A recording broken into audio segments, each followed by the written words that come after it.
الله الرحمن الرحيم.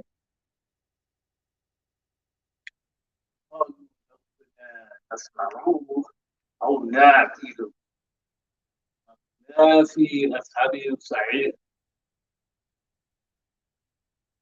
They will further say,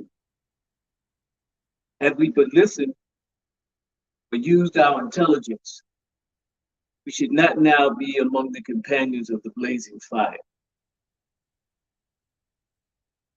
And the word aql, it means reason, understanding, comprehension, the conscious mind or psychic, and the unconscious mind or psychic, insight or intelligence. And the word qiyas, measurement, analogical deduction, logical conclusion. Note, logical reasoning not bring you to a state of certainty or yaqeen when dealing with supersensory things such as Allah subhanahu wa ta'ala, his angels, and those things in the unseen.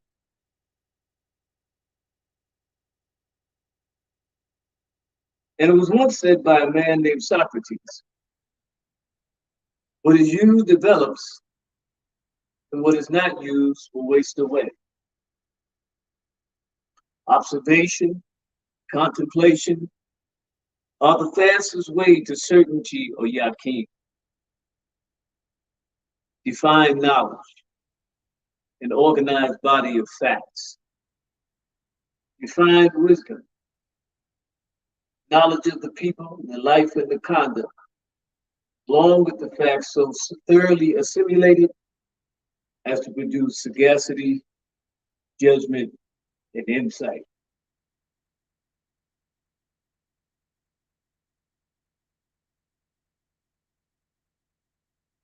Now, basically, brothers and sisters, I wanted to begin this khutbah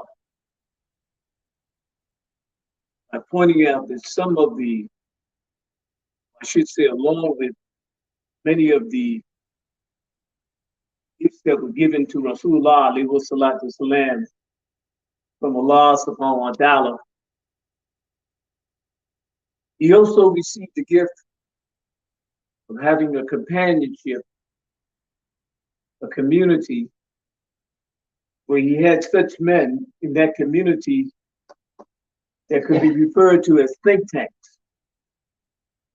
For these men were exceptional in their intellect and their intelligence. And because of their ability to excel in the aspect of intelligence, they were able to expand the Islamic system from the system of that which was established by Rasulullah in Medina, also that which was established by the Khulafa Rashidun, and then continue to expand based upon the intellect and the intelligence of those who are the companions of Rasulullah alayhi wa salatu salam, those who were the followers of the companions of Rasulullah alayhi wa salatu salam, or I should say those who were the followers of the companions. And as a result of that, the system went through an evolutionary period of perfection. Two of those men were Ibn Abbas, Ibn Masud. And Allah subhanahu wa ta'ala had given Ibn Abbas not only the ability to in the Quran and Sunnah, but Ibn Abbas was also astute in the knowledge of the people and the life and the conduct. And when he combined that knowledge with the Quran and the Sunnah, as it was so thoroughly assimilated, it helped to produce sagacity, judgment, and insight. And then there was Ibn Masud. And Ibn Masud was a think tank that I remember that was described by Dr. Israel. He spoke about the great minds of Islam, great thinking men of Islam. And he talked about how those men had the ability to dive deeply into the meaning of the Quran. Not that they were looking for something that wasn't there. Not that they were looking for something that couldn't be seen or couldn't be found. But that they had trained themselves, and Allah subhanahu wa ta'ala had given them the ability to go beyond the normal aspects of reading. So that most of us are trained to read, and when we read, we only look for those things which are obvious. But men like Ibn Mas'ud was trained to look for those things that were beyond the obvious, those things that were subtle in the Quran, those things that often were overlooked by the average man. Ibn Mas'ud was able to read the Quran and extract from the Quran those things that would be missed by the general public because of the fact that they were not so obvious. And Allah subhanahu wa ta'ala, He speaks about this in the Quran. He talks about certain ayats in the Quran, and he says that early in this ayat, early in verses, are signs for those who reflect, calling us not just to read the Quran, but to reflect upon the Quran, to contemplate on the Quran. And Allah subhanahu wa ta'ala, He says in the Quran, that have you not seen the birds as they fly through the air? None holds them up, save the mercy of thy Lord. Have you not seen the birds? Have you not observed the birds? This goes beyond just reading the Quran. But it talks about going out, observing, analyzing, observation, contemplation, reflecting upon the words of Allah subhanahu wa ta'ala in reality as you observe and contemplate on His creation. And Allah subhanahu wa ta'ala, He goes on to say that verily in the alternation of the night and the day, and all that Allah subhanahu wa ta'ala has created in the heavens and the earth, there are signs for those who believe. And Allah subhanahu wa ta'ala calls us to look at His universe, to study His universe, and following the millet of Ibrahim alayhi salam, in which we begin to understand why the Prophet sallallahu alaihi wasallam was recorded as saying that Jesus is the root of my iman, my faith. Why? Because when Ibrahim alayhi salam, when he began to go out and observe and contemplate on the universe through observation and contemplation, he entered into a state of what the learned have called qiyas. And qiyas is analogical deduction. He was able to analyze the universe and make the necessary measurements and deductions until he came to the conclusion of Tawheed, the oneness of Allah subhanahu wa ta'ala. He looked at the stars. And when he saw the star, he said, "This is my Lord." And when the star set, what came to him was that I love not that which sets. And then he looked at the moon and he said, "This is my Lord." And when the moon set, he called to Allah subhanahu wa ta'ala by saying, "If my Lord does not guide me, surely I will be amongst those who are led astray." And then he looked to the sun, and this was the greatest sign. And when the sun set, through the concept of qiyas or analogical deduction, he was able to come to the conclusion. And what came out of his mouth after that was one of the most famous words in existence. La sharika la. La sharika la. La sharika la. When we go to the Kaaba, we go to Mecca to make the Hajj or the pilgrimage. When we go to make the pilgrimage We come in and we say, Lubay, Kalahuma Lubay. Lubay, La Sharika Laka Lubay. Inna Hamna, Wana Mata, Laka Lamuk, La Sharika Lak. That I'm free from all khair, all other than Allah subhanahu wa ta'ala. This was the analogical deduction that he made in terms of following or looking at the universe and coming to the conclusion of the oneness of Allah subhanahu wa ta'ala in reference to Tawheed. And so we begin to understand why the think tanks in Shura with Rasulullah alayhi wa salatu salam, in Shura with the companions, and in Shura with one another, came to the conclusion that Qiyas to be one of the instruments that are used in reference to judgment. But they understood the fact that that judgment, that Qiyas, cannot go beyond the Quran and the Sunnah. So therefore, the analogical deduction is permissible by some of the scholars. Other scholars dispute it because of the fact that they look at the Quran and the Sunnah as the essence of all information that one needs to judge. But then there are some of the ulama that look at the aspect of the analogical deduction, and they come to the conclusion that as long as it does not violate the Quran and the Sunnah, as long as you don't put it before the Quran and the Sunnah, then this is permissible.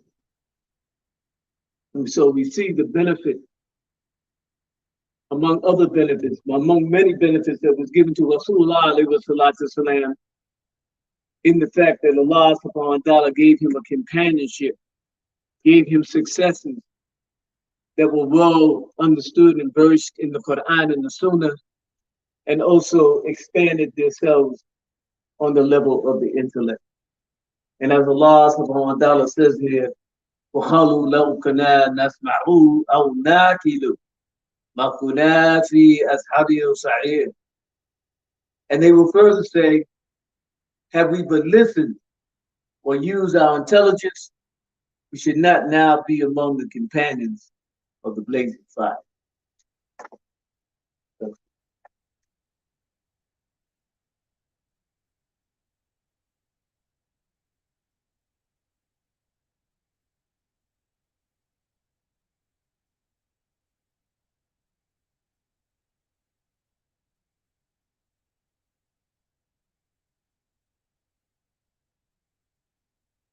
Assalamu alaikum wa rahmatullah.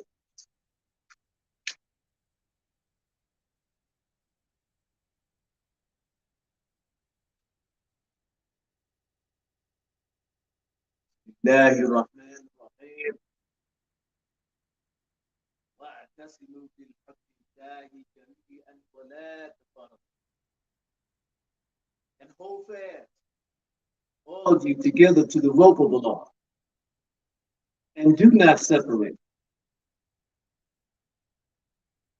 And Sufwan told us from Abdullah ibn Ali Suleiman ibn Yasar, from his father, who said, Umar ibn al-Khattab delivered a khutbah at al-Jabiyya, in which he said, the Messenger of Allah sallallahu alaihi wasallam stood among us by an order from Allah, as I am standing amongst you, and said, honor my companions, then those who follow them, which are the tabi'un, then those who follow them, which are the tabi'in, or tabi'in, or the followers of the followers. Then lying will appear, so much so that a man will swear an oath without being required to do so, and he will testify without being asked to do so. Whosoever would be pleased with being established in the middle and the best part of the garden should cling to the group or the jama'ah, because shaitan is with the individual and he is further away from the two. A man must not be isolated alone with a marriageable woman, because shaitan is the third of them. Whosoever made happy, or whosoever made happy by his good action and grieved by his bad action is a Muslim. And he, the Prophet ﷺ, was reported as saying, my ummah will not unite or will not be united on error or wrongdoing. And furthermore, Allah subhanahu wa ta'ala says, كنتم خير أمة أخرجت للناس تأمرون بالمعروف وتنهون عن المنكر تؤمنون بالله. You are the best of the people evolved for mankind, enjoining what is right and forbidding what is wrong, and believing in Allah. Consultation, sure, with knowledgeable people and the use of juristic reason or ijtihad were normal preliminaries for arriving at a binding ijma in the early history when the core of the Muslim community was collected in one place. The caliphs who took the right path or the right way, al-Khulafa al-Rashidun, always consulted the companions. Later, ijma, however, documents the complete agreement of the ulama of the period on a matter, whether they were congregated in one place or widely dispersed, whether they met each other and discussed the matter or not. My brothers and sisters, real briefly, if you remember in the previous khutbah,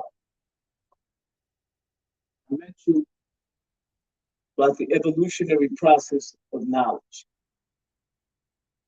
I also mentioned that in order to be able to comprehend that, it is imperative that the Muslims study the system of Allah subhanahu wa ta'ala.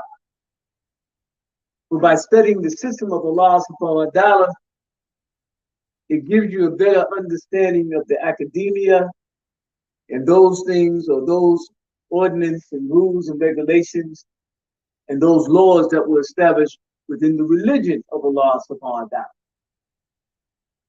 So that the religion is actually an extension of the system. And so I also mentioned about two of the institutions of the system. That was the institution of the Qadi. Qadi were the judges that Rasulullah kept around him. And they assisted him in Medina in making legislative judgments.